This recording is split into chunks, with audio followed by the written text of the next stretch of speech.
One of the things that we talk a lot about is taking your family and putting them on the payroll. I'm not going to say whether I do that or not because I feel like this is a sting operation all of a sudden. No. No sting operation.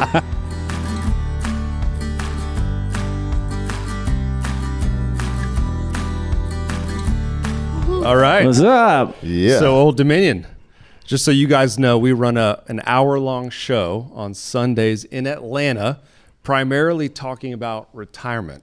So a little bit older crowd, 50 plus, might be the first time that they're experiencing Old Dominion. If you had to choose one song, maybe they pull up Apple Music, they pull up Spotify, what is the one song from your catalog that you want them to key in on? Let's see, that age group, let's see. 50 plus. Yeah, let's say one-man band probably, or probably the one. I Was on a Boat That Day. Okay. So if I had to pick two songs to answer the question you didn't ask, it would be those two. What goes better with retirement than a boat? Exactly. The Boat. That's right. I'm a huge fan of one-man band, but you guys are not a one-man band. Clearly. No. You've been doing this a long time. I think you started writing songs. Is that right? Yeah, that's how we got our start. We moved to Nashville separately to be, with the goal of being songwriters or studio musicians. And so we spent, really a decade trying to make that dream come true. And ultimately, we were able to achieve that. Yeah. A 10-year overnight success. Totally, yeah. What was the one song that you wrote that really gave you your big break? I don't know that there was one really because at the time the band was sort of starting to form. We had a little luck as songwriters, so we had a couple. We had one called Say You Do that Dierks Bentley took to number one. We had a number one for the band Perry that was called Better Dig 2. I would say Wake Up Loving You was one that probably broke it down for me. It was like my first, really charting single, and that really... What did that go to, like 13? I think so. Yeah. Who's counting? I had one called The Guy Walks Into a Bar, too, that Tyler Farr recorded, so that was my first number one. I think most of you, if not all of you, have song credits. Is that right? Yeah, Yes. yeah, absolutely. Pretty unique in the industry.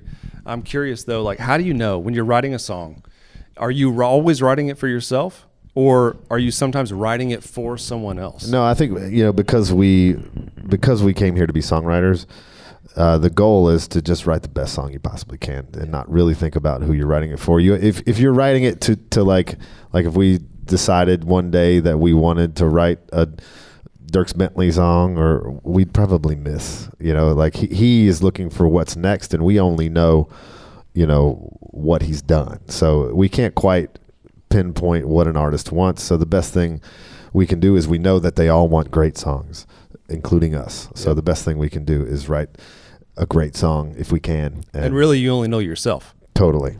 Absolutely. So we talk with a lot of business owners in the Atlanta market. Old Dominion, you guys have been around a long time. Old Dominion is a business.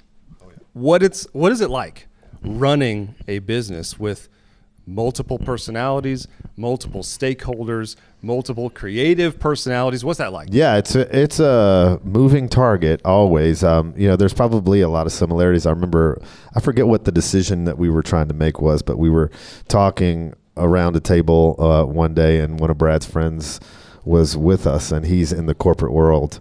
And he was just kind of shocked at how similar it was, just the decisions that we were making. I would say the big difference, though, is you live with the people you work with, and you live with your employees, too. Especially when we're on tour, we have a giant crew of people that it's a traveling circus that, we live with all of these people. So they're our friends and family and our employees. I love that. Speaking of family, so again, retirement audience, we talk a lot about financial planning concepts. One of the things that we talk a lot about is taking your family and putting them on the payroll to take advantage of, for instance, like a Roth IRA. Like all my kids have Roth IRAs. They're not on the payroll, but you snap a picture of them and all of a sudden they're an employee. Sure.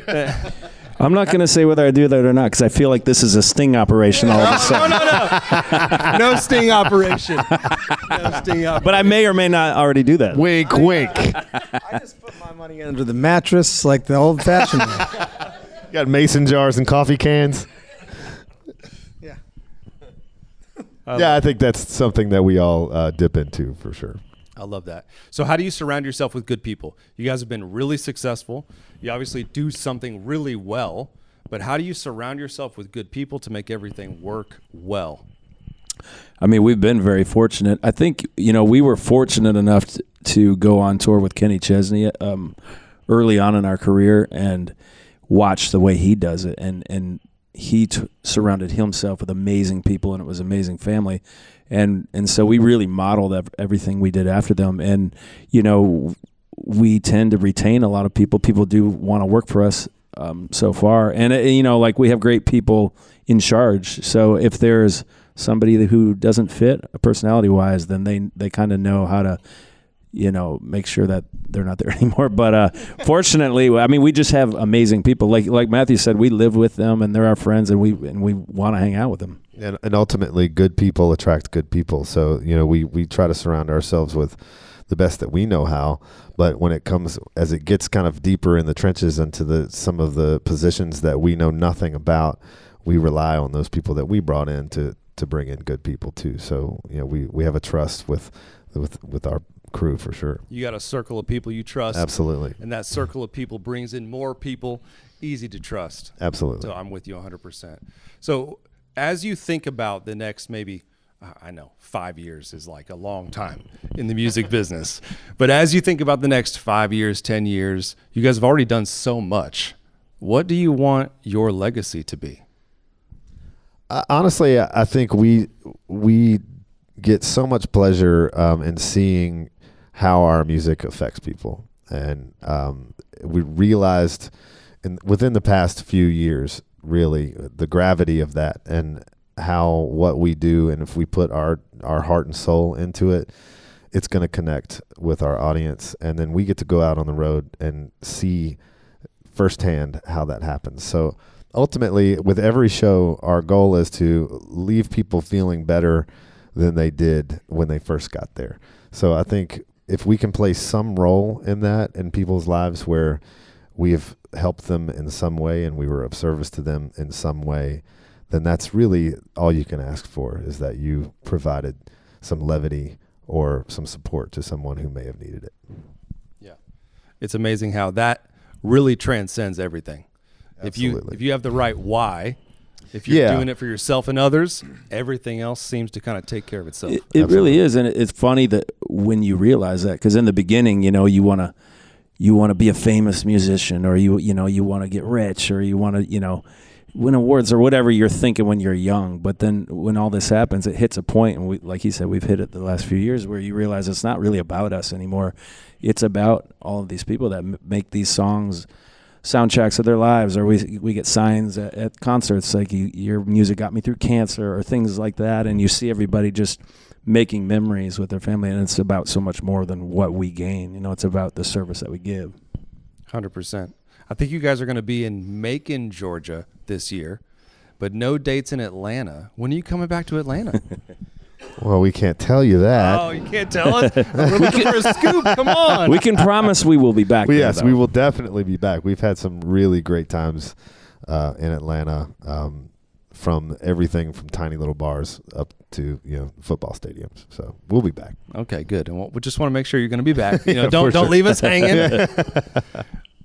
Are there any songs you've written that you haven't released yet that you'd like to, but for some reason maybe the timing's not right?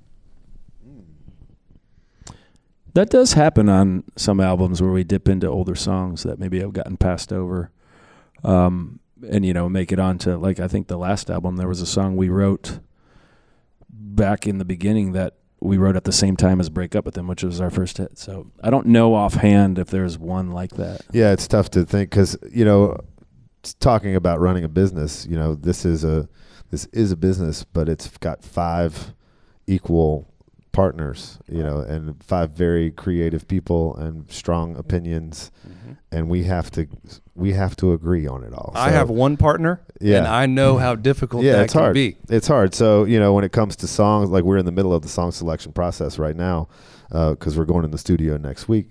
So it really is a team effort to like really whittle it down to where we're all happy with the direction that it's going. So I'm sure everybody has a song that they've written that they wish got on there, but it just wasn't right for the band. So we're not making a Matthew Ramsey album. We're not making a Trevor Rosen album. We're making an Old Dominion album. So we have to really work together to make sure we get what best represents us. So drilling down on that, there's a bunch of songs. You got to whittle it down. Do you look to shop those songs maybe if it doesn't make the album, or do you hold on to it? How does that work? Yeah, I think a lot of times if we don't cut it, then we have publishers, that also want to make money. Sure. Everybody wants to make money. Yeah. No, but yeah, if we don't record it, I know personally, if it doesn't make an album, then it's fair game to pitch. And it's so hard to get somebody to record your music anyway. So there's a good chance next album cycle we might be able to take a look at that song again. So yeah. I got one last question for you. So I got 3 boys at home, 12, 10, and 8. They're homeschooled, and so every single day I'm like, hey, 45 minutes, get onto YouTube, find some music to play. And we got guitars, we got piano. I'll bring this full circle. So we talk retirement. Most people come into our office and they'll say, man, I wish I would have started earlier, right? Because of compound interest and time. If you could give advice to my kids, 12, 10, and 8, what are the things that they can be doing to learn music, get better day after day? Like, what can they be doing now, starting young, to maybe be where you guys are in 10 or 20 years? I honestly, I have 4 kids, and my 2 older kids, I didn't really, I would say, force to take piano lessons or anything. But I remember when I was a kid, we got a piano, and we weren't forced to. We wanted to, but my parents made sure we all took piano lessons. And so my younger 2, I said, you're going to take piano. If you hate it, you can quit. But it's good to start early because it's like a language. It's like learning a language is so much easier when you're young. So then you can figure out if you love it. Mm-hmm. I told my kids, I have 2 girls, and neither one of them were super interested in being like a performer or an artist or anything, but they do love the business and they do pay attention to all aspects of it. And one thing that I told them is that if you want to be in the music business in particular in any way, if you can learn what a great song is, you can do anything in this business, because there are a lot of people in a lot of positions that don't know, and I don't know how they got to where those are. But the ones that do know are the ones that succeed and stay around for a really long time, because in the end, if the song is not there, nothing is there. So if they can learn what a great song is, then the sky's the limit as far as anything they want to do in the music business. Just one more follow-up. You talked about staying around for a long time. You guys have been around for a little while now. What's been the key to kind of staying in kind of the zeitgeist and having so much success over such a long period of time? We just genuinely love it. It's something that we love to do, and we'd be doing this if we weren't being paid to do it. You have to love it, and there's a line in one of our songs, and I never quote ourselves that often, but your question earlier made me think of it. There's a line in a song of ours called "No Such Thing as a Broken Heart" that says, "Chase after the dream, don't chase after the money," and that's what we are doing. We are just literally chasing dreams and making it happen. And the minute it stops being fun, we'll stop doing it. Man, I love that. Chase after the dream. Don't chase after the money. Absolutely. Here still we are. Put your kids on the 401k thing. Yeah, get but your still kids set up, get a good solid retirement plan. That's right. But hey, that message is real though, because we have conversations every single week where it's about the money, but it's actually not about the money. Yeah. It's about who you are. It's about what you want. It's about what your goals are. The money is just a tool, and it might be a tool to help you get where you want to be. But if you're living for money and not something bigger than yourself, maybe you're doing it wrong. It's a short term. You can chase the money and get it short term. But if you're looking for longevity, then you really have to love what you're doing and trust the process, and hopefully it pays off. Well, I hope our audience goes out to Spotify right now, Google's or Spotify's Old Dominion, checks out One Man Band. Thank you so much for being here, guys. Yeah, I appreciate it. Thank you. Appreciate it.